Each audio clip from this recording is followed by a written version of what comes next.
Caitlin Clark shares her opinion on why NBA struggles with ratings. The NBA superstar Caitlin Clark was asked to elaborate why is NBA struggling with their declining ratings recently. Clark draws a parallel with football and mentions evolution of the sport. Whilst the WNBA is entering their prime talking about TV ratings and viewer percentages, NBA is facing a problem with a big decrease in their ratings. ESPN reported a 28% decline in their ratings in the first few months, looking for some reasons to explain the fall happening lately.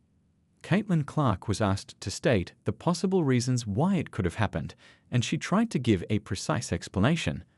The physicality of the league has changed a lot, Clark said of the NBA. Maybe people want more beef and physicality. People think it's gone soft. But I think it's also the skill has just changed. That's what's great about basketball. It's always evolving. It's going to be different from when Michael Jordan played.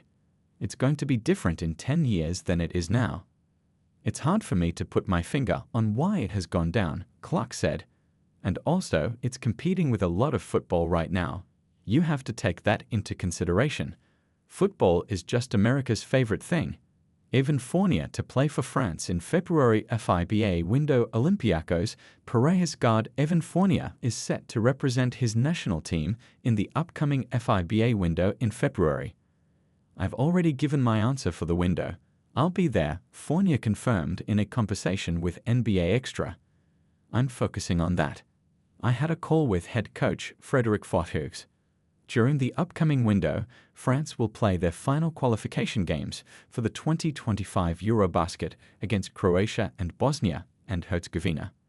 While not officially qualified for the tournament yet, France has won all their matches in these qualifiers.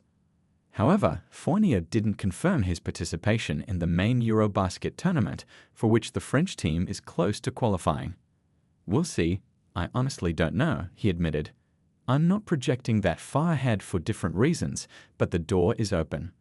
After spending several years in the NBA, Fournier made the move to the EuroLeague this season, offering a unique perspective on the differences between the two leagues.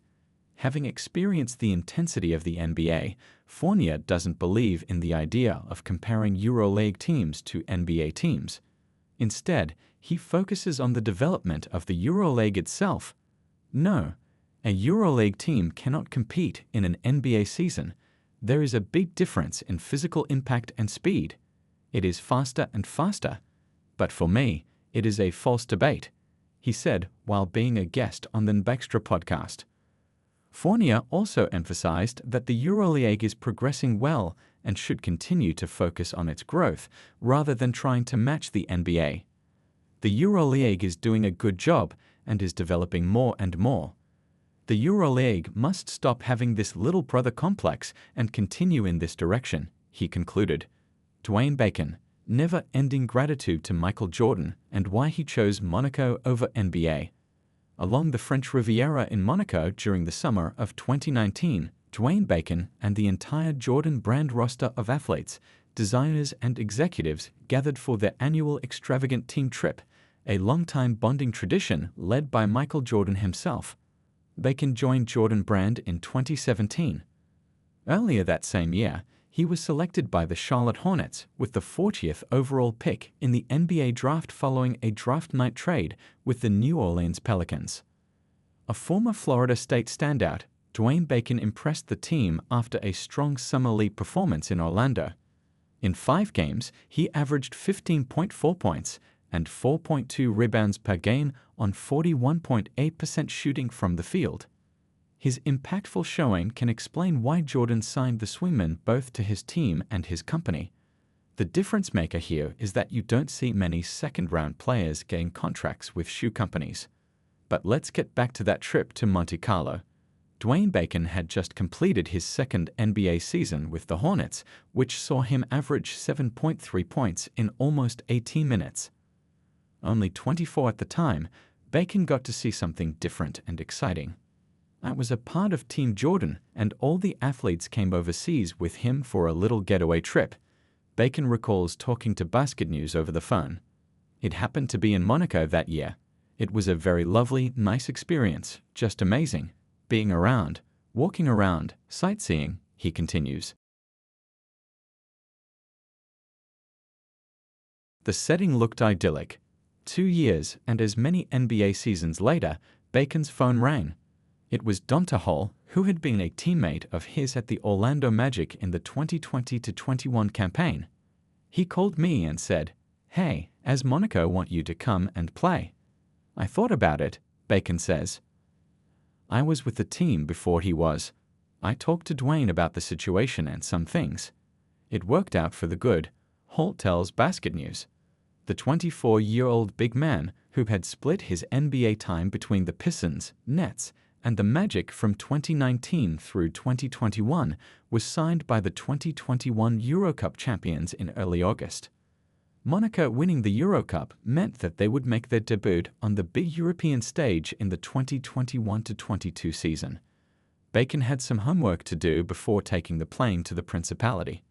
The first thing that crossed his mind when Monaco came up to him with a contract and a chance to play overseas was to check on the club that had shown interest. Being overseas for the first time and Monaco calling me, I already knew it was a great city, so I had to do a little bit of digging to see what league they're in. I saw they're in the EuroLeague, and I felt like it was the perfect opportunity. It's a nice league. That's all I can take for it, Bacon adds. It was something that he wanted to do, so why not try? I had no other say-so in that, Donta Hall goes on to say. From that point on, other people stepped in and finished off the deal. The GM, Alexei Yefimov, called. I asked him about my role, and he said they needed a starting 3 to come in and play. It was no hesitation. As soon as I agreed, I was there with them in 2 days, Bacon says, and bursts into laughter before articulating his next sentence. Well, I haven't started very much so far, which is fine. I actually come off the bench. That's true. The 26-year-old guard forward has only 3 starts in 17 games with the EuroLeague newcomers. Over his 6 first appearances with Monaco, Bacon averaged less than 20 minutes of playing time. When I first came here, I wasn't really playing at all, he utters with a note of exaggeration. I don't know why. I feel like I have a lot to give to this game. I'm still a young guy, he underlines. In mid-December, following a streak of losses and poor performances, Monaco parted ways with head coach Zvezdan Mitrovic, who had won the Eurocup title with the club. With him on the bench, the team started off on the right foot. Alas, the initial 4-4 EuroLeague record gradually dropped to 5-9. The way we played and the atmosphere in general was not good, Monaco's star player Mike James admitted in a recent interview with L'Equipe. Then, Sasa Obradovic came to the rescue. At times, the former coach was too passive and didn't pay the same attention to the details, James added. Now we play using more of our strong sides. Sasa's approach, the way how he manages the team, and the changes he has made, saved our season. Bacon concurs and brings his own case as an example. Yes, I agree that our new coach is more detailed-oriented, he says. With Sasa, I'm playing more. Our first coach would play me 5 minutes, and I wouldn't even be on the court in crucial moments of games. So I really didn't understand it. I'm sure he had his reasons, Bacon concedes. The Florida native is certainly playing more under Obradovic, but with one exception, the double overtime game against Real Madrid in Monaco, he has never stayed put for more than 30 minutes. However, what cannot be debated upon is the fact that Monaco are a team on a constant rise. Since the Serbian coach took over, they display a 7-3 record in the EuroLeague, including some big road wins like those in St. Petersburg and Belgrade. Bacon has an explanation for it, and it's not flattering at all for Coach Mitrovic. Sasa gave us a little more freedom compared to the first coach. He was kind of treating everybody the same, letting everybody just go out there, shoot whenever to do whatever. I feel like Sasa believes in people having roles and guys doing what they're best at, not doing whatever. We have a lot of amazing talent on our team. You got guys like me and Mike James that can score the ball all over. We got other scorers as well and others who defend at a very high clip. We also got great shooters. When Sasa got here, he emphasized what he wanted guys to do and how he wanted certain guys to play to their best strength so that the team would look good. That's what we've been doing, minus a few games. On a personal note again, Bacon says things have gotten infinitely better for him after the coaching change. I'm playing well right now and we're getting wins. Since Sasa came, he's been great for me. Just display my talent and show EuroLeague what I can do. In a EuroLeague season, when many ex-NBA players moved and underperformed overseas, Dwayne Bacon is perhaps the only one with a clear role, more or less consistent minutes, and contribution.